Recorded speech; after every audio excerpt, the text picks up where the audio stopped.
I know it's not what you want to hear, but if you have an avoidant ex and they just dumped you, they are celebrating right now. They are celebrating the breakup and the loss of you. And it sucks. I've been there. I know. I've been with women with both a fearful avoidant attachment style and a dismissive avoidant attachment style. And I feel your pain. I've been in your shoes. But it won't always stay that way. And how quickly they move from that stage, the celebration, to missing you and wanting you back depends a lot on you. So in this video, we're going to be talking about the 7 clear ways that you being in no contact, which is exactly what you should be doing, is going to break down your avoidant ex and lead them back to you. So let's talk about it. And I've got a lot of videos on avoidant attachment styles, so I'm not going to bore you with a long explanation of those right now. But if you want to check out more of my videos on that topic, check out this playlist right up here. But remember, avoidance got hurt at a young age, usually by mom or dad or both, and they were made to feel like their feelings weren't valid. They were made to think that they just needed to be quiet about what was going on inside of them and what their needs were that their parents weren't fulfilling. And so in adulthood, what this looks like is the fearful avoidant kind of switches between keeping everyone out here at arm's length, and when they sense their partner pulling away, then they kind of try and pull them back in again, kind of like an anxious attachment style does all the time. Whereas the dismissive avoidant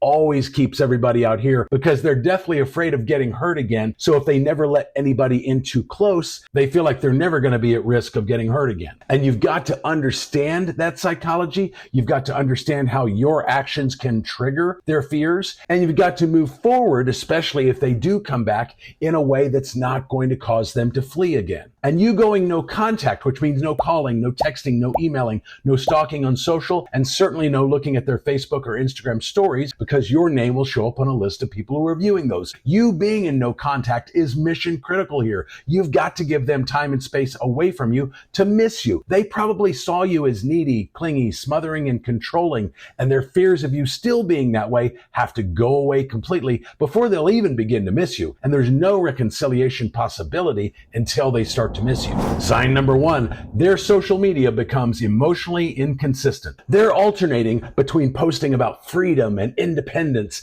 and how they're loving this new single life, but then maybe sharing sad, nostalgic, or heartwarming content. One day they seem totally fine, and the next they're posting melancholy songs, or maybe even your song. And this push-pull behavior is illustrating the internal conflict that's going on inside of them. Dismissive avoidants, though, are not going to be nearly as emotional in what they're posting as the fearful avoidant will. But either way, especially with the fearful avoidant, it's going to look like an emotional roller coaster. Sign number 2, they're stalking your digital presence. They're viewing your stories on Facebook or Instagram consistently, and that's even if they know that you can see their name showing up on the list of viewers. Now, I do want to say, though, it's slightly more likely that the fearful avoidant will do that rather than the dismissive. They may also be going on your social media and scrolling down into things you posted a long time ago, or maybe you still have pictures up of the two of you together, but they're going down into your history and liking things that they had never liked previously. And what that tells you is that they aren't just seeing your posts come across their feed randomly.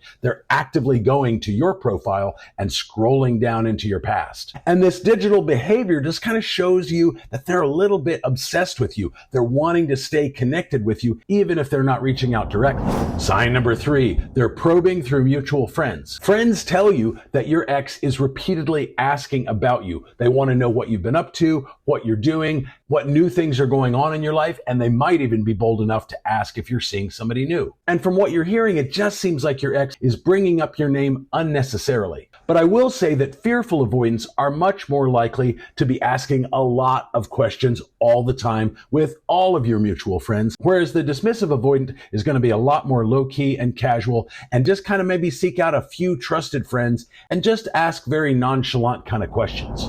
And sign number 4, they start reaching out with weak excuses. You may find they're reaching out about lame stuff like, hey, I found your shirt the other day in my laundry. Do you want to come get it? Or maybe they're asking you practical questions that they could actually just Google the answer for, but they thought maybe you would know. Like, hey, my disposal's jammed. Do you know where the red reset button is? Or maybe they're accidentally calling you or texting you, and then maybe they claim that they weren't trying to call or text you, but somebody else instead. But what that tells you is that they were actively on your contact contact in their phone. That's not an accident. And each attempt to reach out like this is just becoming more and more and more transparent. And it's obvious that their need for contact with you is increasing. Now, while I do want you to be in no contact, I don't want you to ignore lame contact attempts like that. But in most cases, you may just want to like or heart the message and not send a lengthy response. Absolutely do not send more words back to them than they sent to you. In other words, if they send one sentence or a handful of words,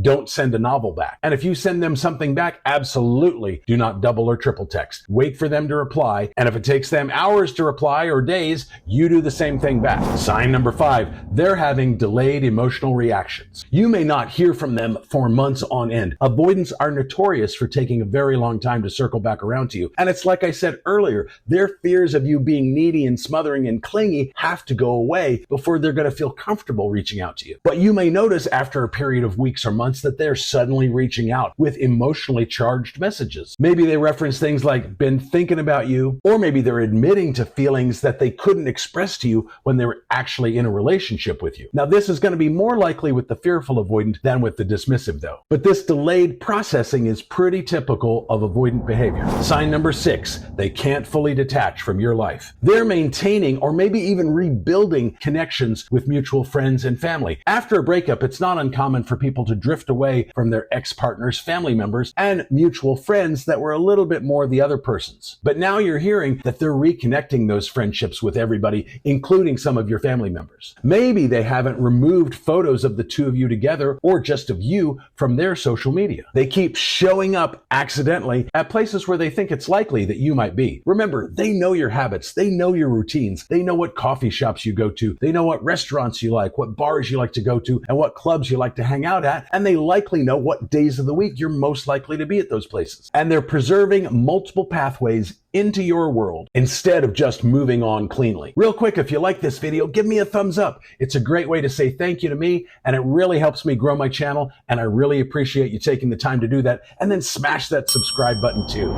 And sign number 7, their new relationships are obviously rebounds. I know you hate the thought of them being in a new relationship at all, but it's not uncommon for avoidants to jump into a new relationship within days or weeks of a breakup with you. And the reason is because they don't want to feel what they're feeling.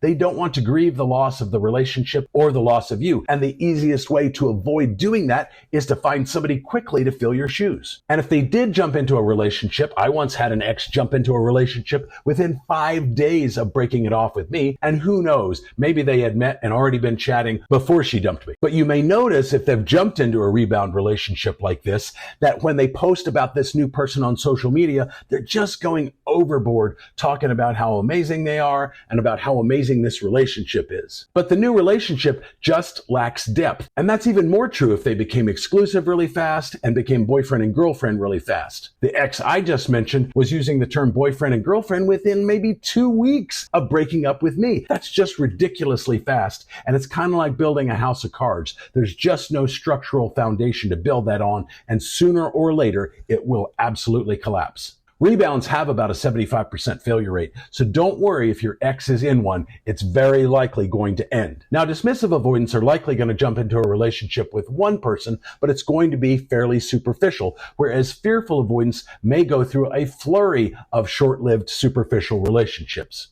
But remember, even if you're seeing all of these signs, stay vigilant in your no contact. Don't reach out until you hear from them and they make it clear that they want to get together. Then make a date with them in the evening, ideally at your place, and make it happen. And if you try and do that and they give you a vague or wishy-washy reply, then go back into no contact. Don't keep trying to squeeze blood from a stone, if you get my drift. Remember, I do offer one-on-one coaching if I can help you with anything. That can be in the form of a phone call, a Zoom session, or you can simply email me your problem and I'll get back with you with a custom video just like this one within a couple of weekdays. If you want more info on that, it's down in the description or on this card right up here. But let me know your story about what's going on with you and your avoidant ex down in the comments, and I'll see you in the next video.